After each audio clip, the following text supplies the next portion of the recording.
elevating our programs and our community, elevating our programs with style and unity, elevating our programs and our community.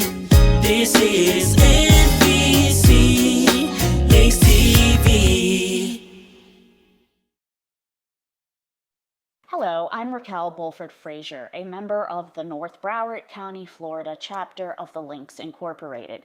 I'm also the Health and Human Services Chair, and so today I want to welcome you to our Human Health and Services Mindful Minutes. It's a mental wellness series designated to make emotional well-being accessible through simple and practical habits. This mental health program was created and designed in response to rising the community stress, isolation, and barriers to mental health resources. Our Mindful Minutes will offer monthly virtual sessions featuring insight and wellness professional experts using guided mindfulness discussions and resources.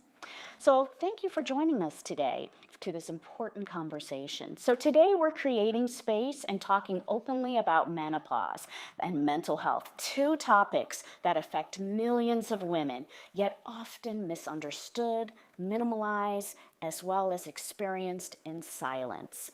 For many reasons, women this season bring life changes that go far behind hot flashes. It can impact our mood, sleep, focus, relationships, confidence, and overall well-being. And too often, women are told, just push through it, and without given the language as well as the support and the tools they deserve.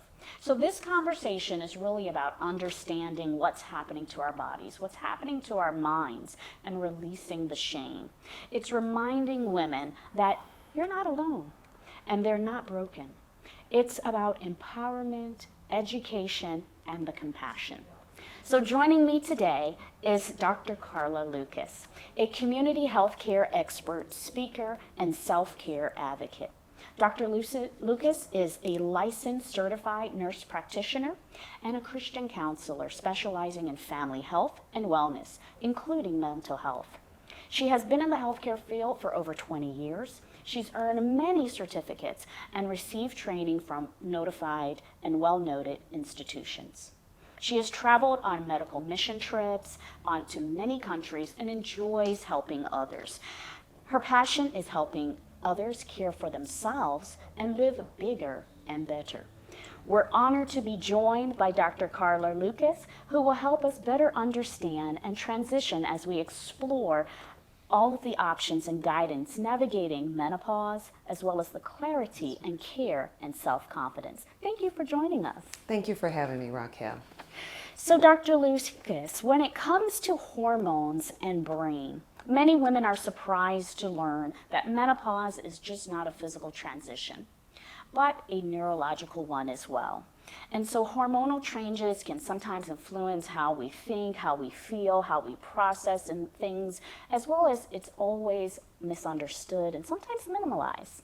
So how does the fluctuation of estrogen during menopause directly affect the brain chemistry, such as the serotonin as well as the dopamine? And talk a little bit more about the symptoms like anxiety as well as depression and brain fog. Raquel, first of all, we have to kind of go back and talk about the concept of menopause. While it occurs over half of the population, most of what we know or what we hear is hot flashes, and then we finally get rid of our period. But menopause is that transitional point between ages 45 and 55. Now there are some outliers, a little early or a little late, but it is when the period has stopped, the menstrual cycle has stopped for at least a year or 12 months.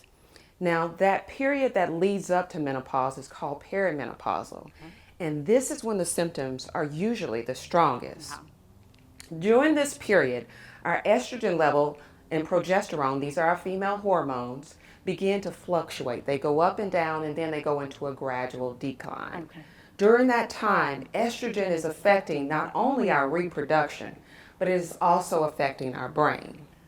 When the estrogen levels go up and down or fluctuate, It can cause changes in our serotonin and dopamine. And we know, or we've heard, that serotonin is our happy chemical. Yes.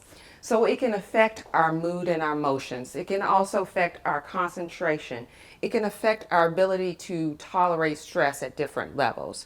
So we're looking at these different areas in our life where we're being affected by these chemicals.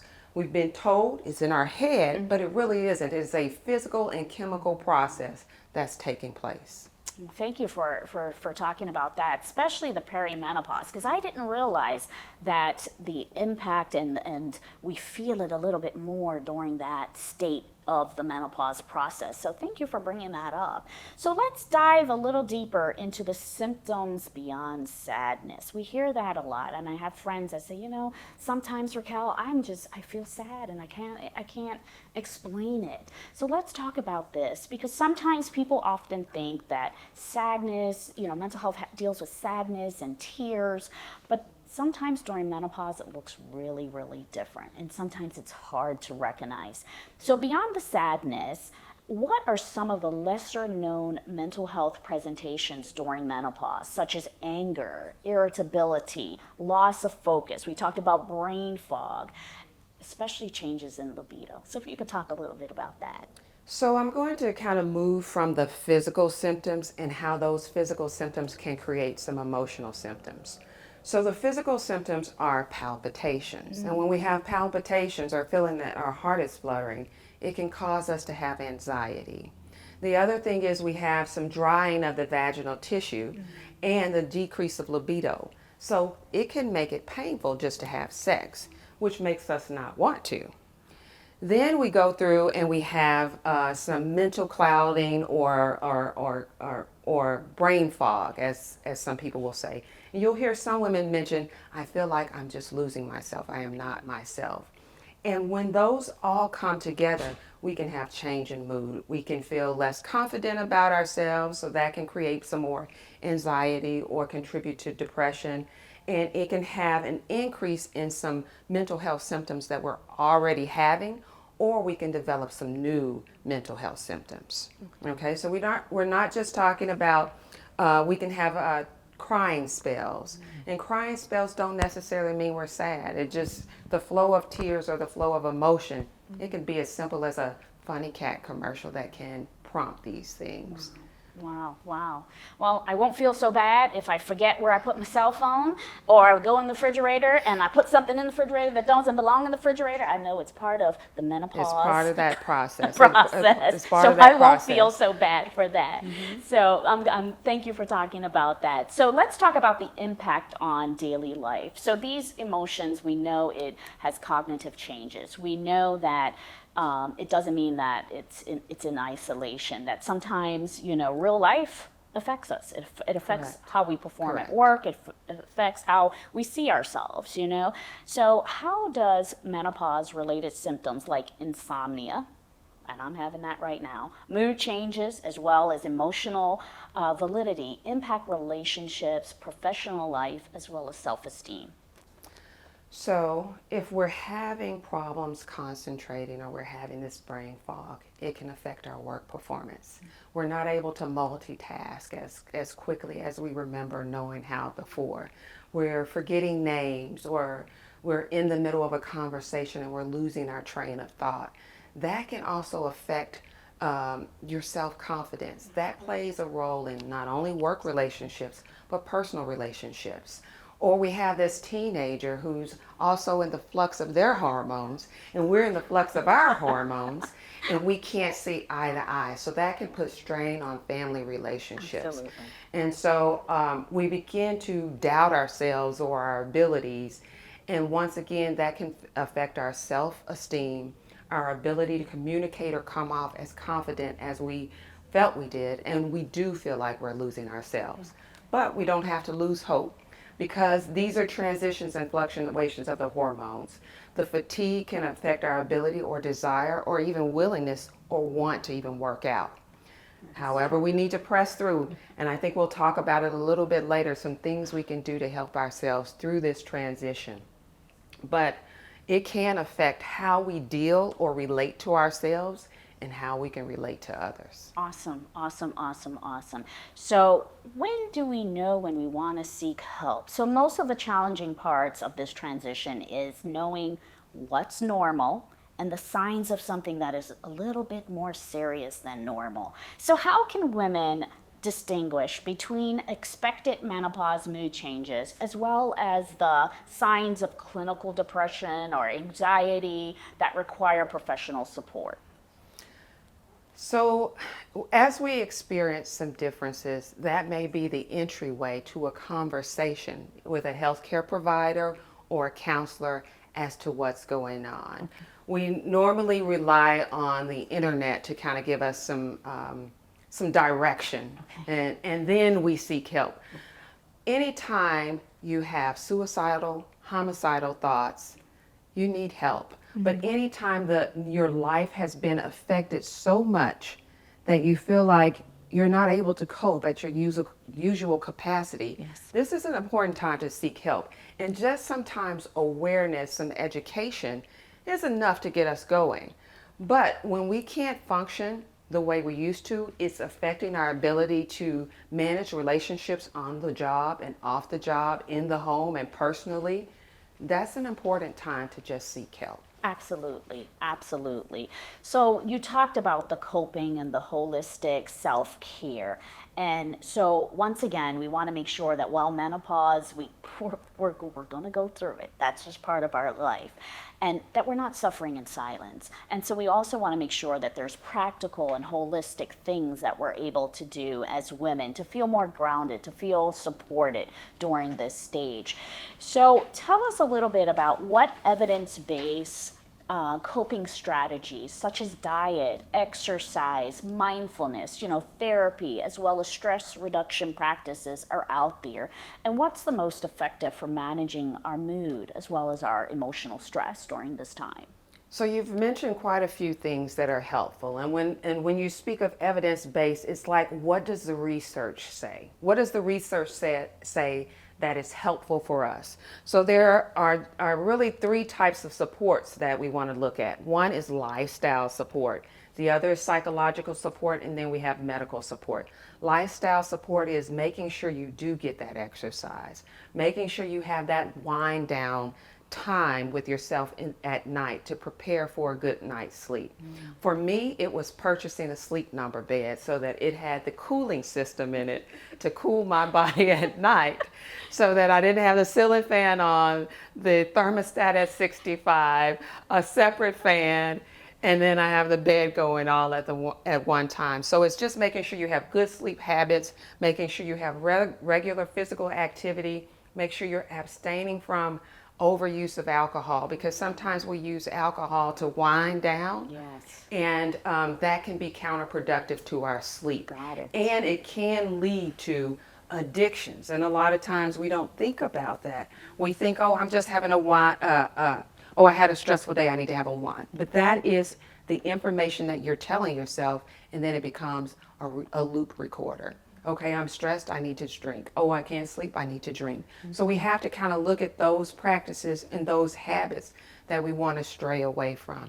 Making sure, even if we can't, because of our hectic work schedules, we get some type of physical activity in. Walk to the mailbox and back when you get home. Make sure you take a walk. Move away from your computer and go outside and get a little bit of vitamin D from the sun. And that will also stimulate endorphins and serotonin to increase. So there are a lot of things that we can do. Your psychological supports, that includes therapy. It can be CBT, which is cognitive behavioral therapy. You can have counseling. You can do a therapy group. There's art therapy. And a lot of people miss art therapy. It really pulls out that creative juice and moves you from a work mindset or problems of the household mindset to let's just be right here in the moment. There are plenty apps, meditation apps that will help you, mindfulness apps that will help you. So there are a lot of psychological supports. And then lastly, we have medical support. And medical support is not, when you ask for help, it is not a signal of weakness. It is actually strength to say, I can't do this alone. We didn't come into the world alone, and we will not leave out alone. So grab somebody's hand and then get some medical assistance. And you want to make sure you make touch with a provider who can be present, who can listen to you, but who can also customize an individual plan. Now, individual plan does not necessarily mean it's going to be convenient. You know, I have to remind my patients, the body is like a vehicle. You can't get the tires changed and think the spark plugs are going to work function. You can't change the windshield wipers and think that the engine oil is going to be clean because you've not gone and gotten an oil change. You've got to work on each and every step, and you can just do a little bit at a time. It doesn't have to be a massive change. You can do it incrementally. Absolutely, absolutely. And I love how you bring up the exercise. And folks feel like, oh, well, then I have to go to the gym. I've got to do this. And it doesn't, it can be as simple as walking. I know I walk every night with my husband, at least I try to. And I call that our foreplay because we're able to just take that walk, get all that anxiety out from work, talk about things that we want to talk about. And then when we get into the home, it's about us. It's about us, you know, and so those are some of the simple things at least I've tried to do as well. And thank you for bringing up that sleep number bed because that has been a miracle for me as well. That cooling system really does help. Kudos to sleep number. So you talked about getting help.